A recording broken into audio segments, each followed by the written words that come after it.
Bonjour à toutes et à tous, bienvenue sur votre chaîne d'information régionale, c'est Grand Littoral TV en images en 8 minutes. Voici l'essentiel de l'actualité du jour près de chez vous. Comme toujours, vos prévisions météo pour démarrer ce flash avec le retour du soleil d'un temps en sec, clair et bien dégagé. Aujourd'hui, à part quelques voiles nuageux ici ou là, la journée s'annonce bleue en ce jeudi dans la région. Les températures, elles restent de saison avec 12 degrés prévus cet après-midi à Dunkerque, mais aussi à Calais, 11 degrés à Saint-Omer, à Boulogne, au Touquet. La météo complète bien évidemment après ce journal. À la une, tout d'abord nous évoquons l'un des principaux sujets concernant votre quotidien depuis plusieurs semaines, la hausse des prix du carburant. Et vous le savez forcément, cette manifestation des Gilets jaunes annoncée partout en France le samedi 17 novembre prochain. Depuis quelques jours, la plupart des grandes enseignes de distribution veulent profiter de l'agitation et proposent le carburant à prix coûtant dans leurs stations. Une réduction souvent faible, d'1 ou 2 centimes par litre au vu des marges infimes réalisées sur le carburant par les distributeurs. Leclerc, Carrefour, Intermarché, Casino et Auchan suivent tout de même le mouvement et tentent chacun leur tour d'attirer les automobilistes en colère. Cette opération en doit durer donc plusieurs jours et jusqu'au 17 novembre la manifestation nationale. Chez Auchan, le directeur général à Anglo, interrogé par Margot Sailly. Nous menons une action opération prix coûtant sur tous les carburants depuis ce matin, donc mercredi, jusqu'au 17 novembre inclus. Prix coûtant sur les carburants, ça veut dire que les magasins, nos magasins enseignes Auchan, s'engagent à vendre les carburants sans marge durant cette période. La problématique du prix de diesel et de l'essence, c'est une problématique liée à un marché international. Nous vendons nous à prix coûtant, donc nous avons une marge nulle sur les essences comme sur le diesel. Par contre, les fluctuations de prix liées au marché resteront les mêmes. Nous sommes mercredi matin, donc l'opération vient de commencer, donc je pense qu'il faut avoir un peu de recul. Toutefois, je peux remarquer que ce matin, sur la station à laquelle nous sommes, il y a un afflux de clients plus important que d'habitude. Autre actualité dans la région, à Calais, l'inauguration cette semaine d'une autoroute ferroviaire entre l'Italie et la région, plus précisément entre Orba-Sano, ville proche de Turin, et Calais. Pour l'occasion, la ministre des Transports, Elisabeth Borne, était présente aux côtés de Guillaume Pépi, le PDG de la SNCF. L'objectif de cette nouvelle voie ferroviaire, c'est tout simplement de retirer près de 36 000 camions des routes chaque année, à mesure de 42 semi-remorques embarquées par voyage.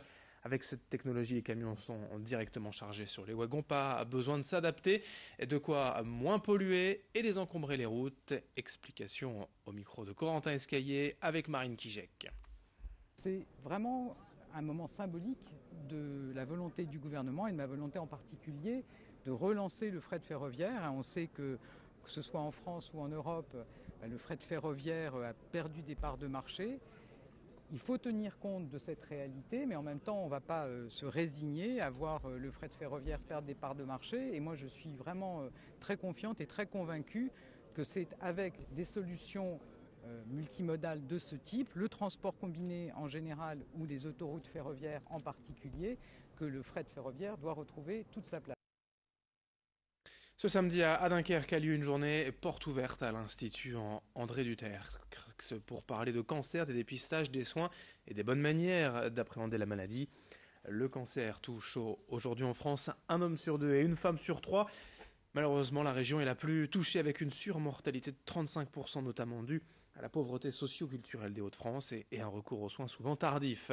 L'objectif de cette journée porte ouverte, c'est donc de pouvoir rencontrer des spécialistes grâce notamment à des ateliers de speed oncologie, des rendez-vous simples et efficaces en 8 minutes pour poser les questions de base, connaître les soins existants aujourd'hui.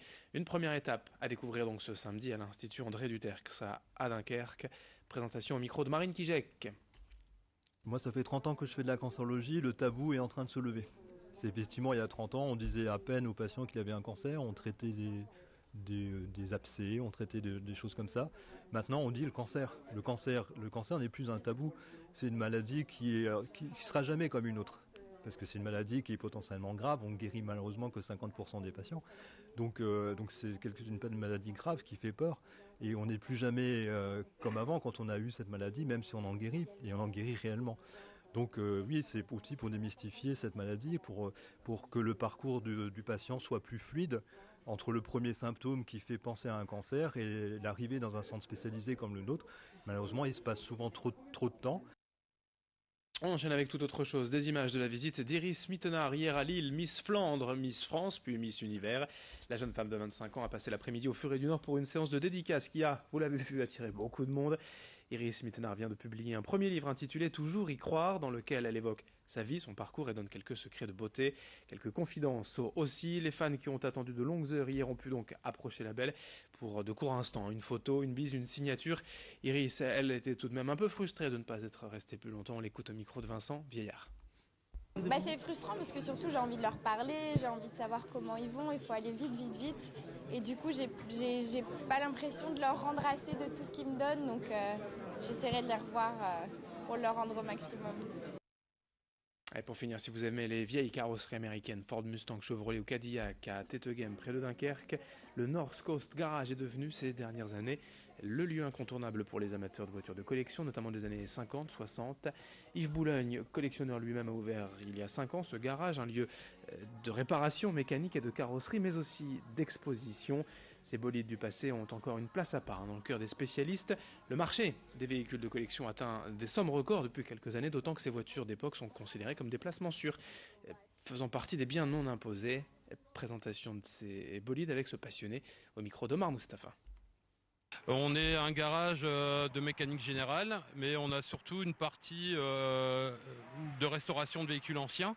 Donc tous les véhicules qui sont là, qui sont présentés ici, ce sont des véhicules qui sont passés ici au garage pour faire diverses restaurations.